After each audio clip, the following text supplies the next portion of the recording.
Dr. Akiva Gamliel Belk, Dean of Jewish Studies at the Noach Torah Institute, LLC.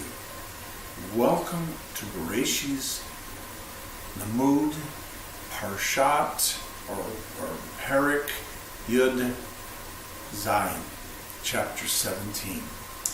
And we're going to be looking at chapter 17, verses 1 through 27. And our subject is entitled, The Perfection of Abraham. Our textbook is Gematria and Mysticism in Genesis, Book 2. We have several books, so make sure you get Book 2. A good deal of the information that we discuss on the video only covers a part of what we actually discuss in the book. So please pick a copy up at your convenience. Dear ones, the concept of what we want to discuss is developing the kind of life each of us should have so that we would have the proper influence upon our children. The perfection of Abraham. He was roughly 96 years old when the Creator spoke to him in Genesis 17. And he said, to walk before him, to be perfect. And the word perfect is tamim, and the Gematria is 490. Now, the relationship mystically to Ariri, which means childless, which is also 490, is like this. When my father was born in 1913, may he rest in peace, when my grandfather was born around 1850 something, many things that I experience today weren't experienced then. I can remember back to when we lived on the farm and we had a party line. And you'd have two short rings and a long and a short. That would be your sign. That would be for you. If it was two short rings and a long, that would be for somebody else. And so we were fortunate to have a telephone. But my father grew up in a time, and my grandfather, when phones were basically unheard of. Communication by phone was unheard of. My grandfather was born in the days when the Pony Express existed in America. And so the way of communicating, writing a letter, that was a vast improvement, having the Pony Express to be able to deliver a letter from maybe somewhere like in St. Louis to Los Angeles in a week. Tremendous improvement. And then the railroad came along, and that was even faster, and the automobile eventually. And then we have the internet and instant communication back and forth. And so parents, future parents, are faced with a lot more potential issues. They can be blessings, but they can be issues in our world today. And so the one thing that this is parallel, Judaism and Bnei Noach, the children of Israel and the children of Noah, this is parallel. We teach that the four walls, they hear how we act. They listen to the words that we say.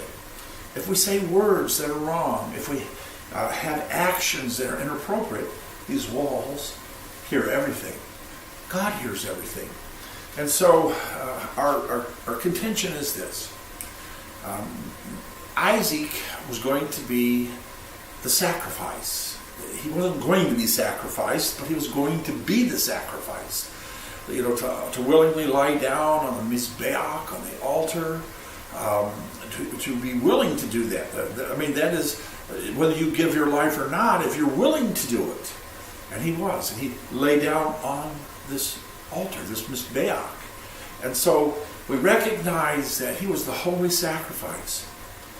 To have a child like Yitzhak, Isaac, that will give his life for the Lord is quite phenomenal. Be willing to. He didn't have to, but he was willing to.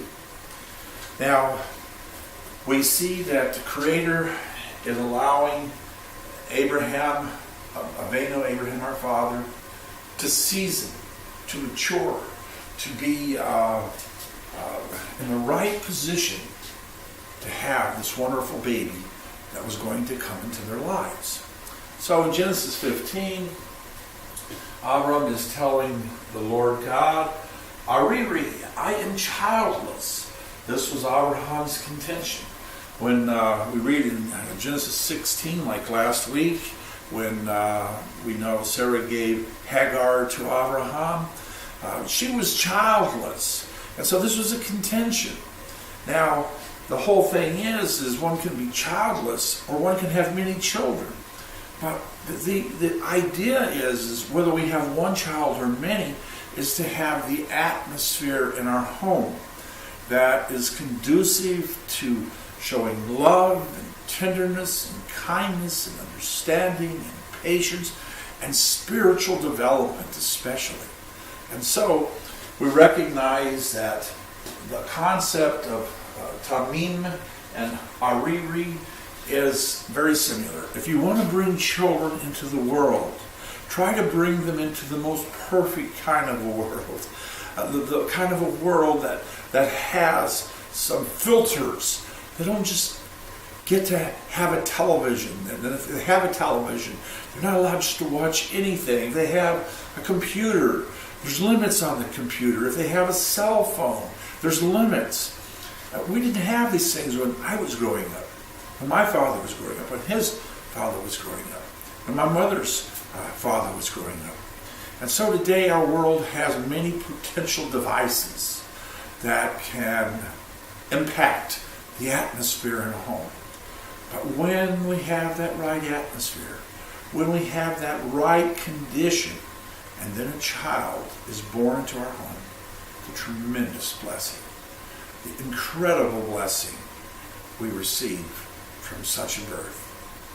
Thank you for joining with me.